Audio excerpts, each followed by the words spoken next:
What's going on, y'all? It's your girl Shy Gemini, and I am back with another recap. And this time it's Married to Medicine. We've all been waiting for it to start because of all of the shit that's been going on behind the scenes. So this is Married to Medicine season 6, and this is episode 1. It is starting off basically feeling like Quad is going to be the focus of this season, quadding Dr. Eugene, because they flash forward to a month where the ladies were basically getting in Quad's ass about not being around, not communicating with everybody, acting brand new because of her show, The Sister Circle. So when we flash back to a month earlier, this blog has actually come out with that skank that Dr. G was in a hotel with. And I'm not going to call her skank because for all we know, maybe she didn't know Dr. Gregory. I know I'm going to get those two mixed up, so I'm apologizing in advance, okay? They're going to be mixed up. But anyway, Dr. Gregory, the girl that he was in a hotel with, decided she wanted to do an expose about what really happened when they met with each other. Now, we know Dr. Gregory said that he could have went there, but he didn't. He left her there. Well, Miss Thang said they did actually do something. Although they didn't have sex, they both gave each other oral pleasure. So that right there is enough for me to want to leave. So now it's all over the blogs. Everybody's talking about it. You got Eugene and Toya talking about it. You got Mariah and Dr. Huck talking about it. You got Heavenly and Damon talking about it. Well, it's basically Heavenly talking because, Damon could give two shits about the stuff that be going on. He don't be wanting to gossip, but they're talking about it. Dr. Jackie and Curtis cheating ass is talking about it. Simone and Cecil. So everybody's talking about it, and Quad's not saying anything to nobody. She lets us know that these days her and Greg are not communicating like that. She's moved out of the bedroom and went into the guest room. So they barely speak. She's afraid to talk to him because she feels like it'll start something. So she got to do something about the situation. But she's going to work with the Sister Circle. I was going to say the real. She's doing that, and she's working on her cookbook. So she's just moving forward. Eugene, they're out of debt finally with the tax issue that they had. But Toya is still trying to control Eugene and his eating habits. He already lost the weight because, as we know, last season, Eugene's blood pressure was sky high. So he lost some weight. I think he said 40 pounds to be exact. But he had more work to do. Definitely. So after they're done, they're gossiping about the whole situation with Quad. First, Toya said Quad has not really been communicating. She hasn't actually communicated with the girls anyway, but Quad, she's really hasn't been talking to. And when she tried to get with her, Quad told her, I'm going to film with my real friends. So, that rubbed Toya the wrong way. But it was so funny. Eugene said all this time Quad had us thinking that she was mad at Gregory for not taking out the trash. Shady, shady, shady, Dr. Eugene. So, they just wondering basically what's wrong with Quad. Contessa is back, y'all. Like we really care. Like, honestly, I feel like she doesn't add anything. She's very judgmental. And like, who cares about what she has going on with trying to be a mother? Like, we all trying to be mothers and work and still make sure we drink plenty of water and wash our hair and pamper ourselves. Like, we all have those issues. So I don't feel like there's anything special about her storyline. But she has also decided to put her white coat on part-time. So whatever. That's Simone and Cecil are trying to work things out. He's been bringing her flowers. just to make her feel special and put forth the effort to save their marriage. And I'm so happy about that. And Dr. Simone herself even mentioned if it wasn't for her friends intervening, they would be divorced by now. So they're trying to work things out. They're still living in separate houses though. And I'm like, that sucks. But the therapist has them working on a assignment where they stayed 3 consecutive days with each other. So Cecil's all here for it because he ready to get some. He ain't had none and he wants some from his wife. But Simone is hesitant because, again, she's still struggling with that emotional piece and not receiving enough emotions from Cecil. So she wants to take baby steps. And I think Cecil is willing to work with her, but you could tell he's ready. Like, he wants some. Jackie's in her element, working with a patient. She lets us know that Curtis is home full time. He's back in the bed. They're trying to work things out. And although it's still a struggle sometimes with the trust thing, because she asked him one time where he was going, and he paused. Well, where he had been that night. Not where he was going, but where he had been. And he paused, and of course that got her wheels to spinning. Like, what you up to, nigga? Like, why you pausing? Like, see, Curtis, at this point in your relationship, you can't be pausing. Like, you gotta have your answer on point, or Jackie's gonna slit your throat. Like, you can't be pausing like that, bro. Dr. Simone calls Dr. Tiffany, the sex therapist that was at their retreat. And she wants her help, and she wants her to help her find her sexy because she feels like she's lost it.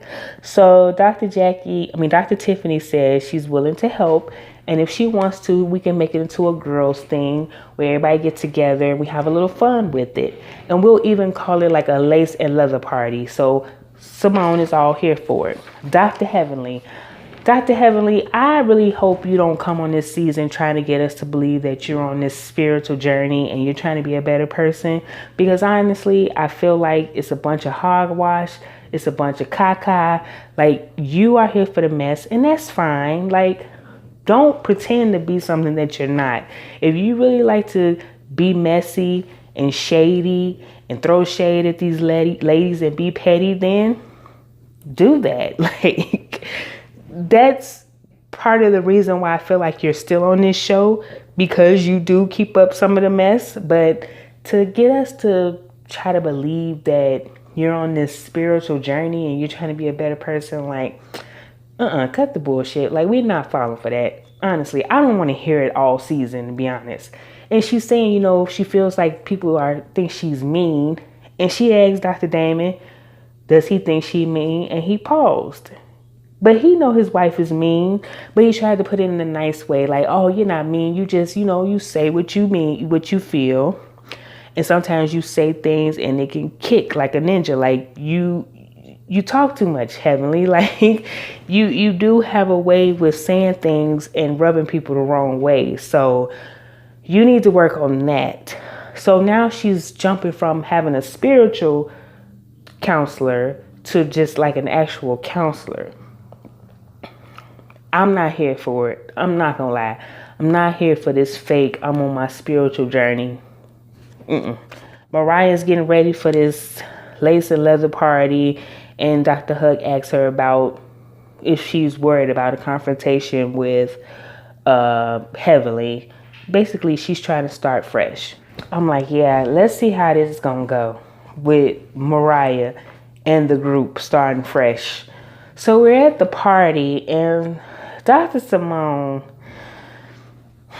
I didn't like your outfit. I just thought it aged you. You look like a 70s go-go dancer. I didn't like the lace top on you with the bra. I feel like it didn't show any of your curves. You just look straight up and down. I think you would have been nice in a bad leather pants. Almost kind of like, didn't you have on some leather pants at the reunion? You looked nice to me at the reunion. With that hairstyle you had, a nice bad leather pants with like a strapless, maybe like a lace bustier or something like that, and a nice skinny heel. I did not like your outfit. It just aged you. Contessa, you didn't look bad, but you weren't sexy. Like, it wasn't the theme. You look like a first lady going out with a couple of your friends, just trying to, have a nice time. Mariah got it. She looked nice. I didn't like the cat thing though. Like, I thought that was just a little overboard, but it was sexy. You were sexy. Dr. Jackie, we know she wasn't gonna be too out there. She had the theme though. She had lace, but it was safe. It was Jackie. Dr. Heavenly, you look like you was just going to the club to kick it with your friends. You didn't, I don't know, it wasn't nothing special about your outfit. They're there looking at each other's stuff, and everybody's outfits. They playing with the little dildos that's on the table, flinging them around. I wonder if that was bedroom candy. Like, it looked like it. But anyway, they are asking about Toya and Quad. Toya is in the ER with her son because he busted his head, busted his lip. I don't know. Her kid's bad as hell. Quad says that she has to work. She's booked, y'all, so she wasn't coming. They start their sessions, and Simone is saying that, she wants an emotional human being. She wants Cecil to be more emotional. Dr. Tiffany says that she will not advocate for Simone to just lay there in their bed and be a pillow princess. And Tiffany said that, even if their sex lights are on, ours may be turned off. Y'all know Dr. Heavenly with her 1960s thinking. You still do it anyway, right? Because I'm sorry. I'm just going to have to do it whenever he wants. I got to do it. I'm going to cook. I'm going to clean. I'm going to take care of the house. I just got to do it. I know that wasn't Heavenly voice, but she, how she get elevated sometimes when she talk. Tiffany was like, girl, like... ain't nobody thinking about you. This is about Simone. And what Simone is telling you, she ain't for that. She not going to just lay down and have sex with him just because. If she not feeling it, she not feeling it. So Jackie, another voice of reason, is saying, look, we know that it's a process. I know of all people, it's a process. So if you want to take your time, fine.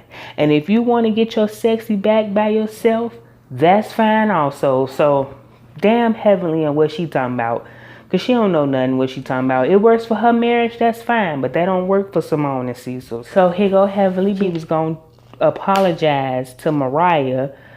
She gives her this poster to make up for marking on her poster in New York. When Mariah opens it, she's pissed because she feels like she's being shady, because that picture, she feels like she picked the worst picture that she could have found of Mariah, where she had a little more weight on her, her toe was broken, and it was just a bad place. Because I think that was around the time that her father died.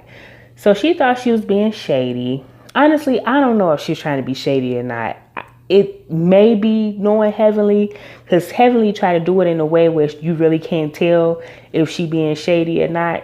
So they're going back and forth about if it's shady or not, and they're arguing. And then as Mariah gets up, Heavenly makes this statement that, oh, your teeth look nice teeth. And Mariah said, well, why don't you and your husband get y'all teeth fixed? And Heavenly says, why don't you fix your husband with his small stuff? And I'm like, Heavenly, how do you know how small Dr. Huck's stuff is? Like, who are you talking to? Who's giving you this information? That was kind of out of line. Like, how you gonna comment on her husband's stuff? And if she did the same thing about Dr. Damon, you would be pissed. Well, actually, you should be pissed because Mariah comes back and says, I can tell you a lot of people that slept with Damon. And Heavenly was sitting there actually looking stuck, like she didn't know what else to say. And I'm like, uh-oh. Did she hit a nerve? Like, what's going on there, Dr. Heavenly? Because you didn't clap back like you normally would. Like, I thought you would have tried to jump over there to beat her up. Mariah was the one that was coming after you. You was kind of just sitting there. So is what she's saying true? And then Mariah was like, do I need to bring the receipts? Like, I don't know, Heavenly girl. You better check on Dr. Damon. I mean, you don't be wanting to talk about nothing that's going on with y'all. So, Mariah, when she go outside, you know, she fuming, and Toya does actually end up showing up because the boy is home after he done received 2 stitches. And she's telling her what happened. And Toya's like, please come back into the party. I just got here. Please come back. So, of course, Mariah does. Because Mariah likes that begging shit. She likes to feel like, oh, we just want you here. You need to come back. She likes that. So she came back. But Toya again is inquiring about Quad. And Contessa tells them that, you know, I reached out to Quad and I told her some, you know, I'm sorry about what's going on, and tried to give her some encouraging words. And she did respond to me. So at least she responded to somebody. She probably ain't responding to Toya because she don't trust Toya, and I wouldn't trust her either. Well, Toya feels that Quad should share, and Contessa and Jackie said they would absolutely not share it if they were in her shoes. So how you gonna tell somebody or make somebody want to share something that's going on with them? Like, most people don't want to talk about that, Toya. So why are you bent out of shape that she don't want to talk to y'all about it? Mom just says that, you know, they were caught off guard with Jackie because there was no knowledge of anything going on with Curtis. But with Quad's situation with Greg, it's different because his stuff was already out there. They had already learned about what happened in the hotel with the girl in New York. So it's really no surprise. So I'm saying, are you all trying to say that she should be more open because it was already put out there anyway? No, that doesn't mean that. That doesn't mean that at all. So y'all just got to be patient with Quad.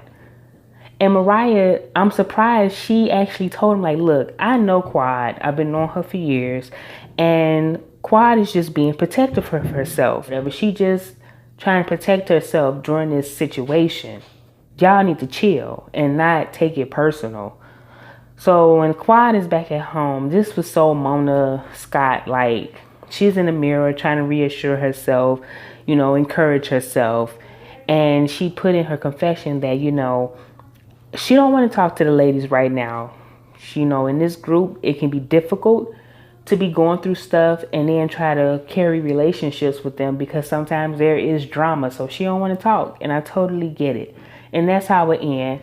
I feel like this season is definitely going to be centered on Quad and Eugene. I mean, damn it, Greg is definitely going to be centered on them. So that's it, y'all. That's my review. See you all for the next episode, okay? All right. Have a wonderful evening. Bye.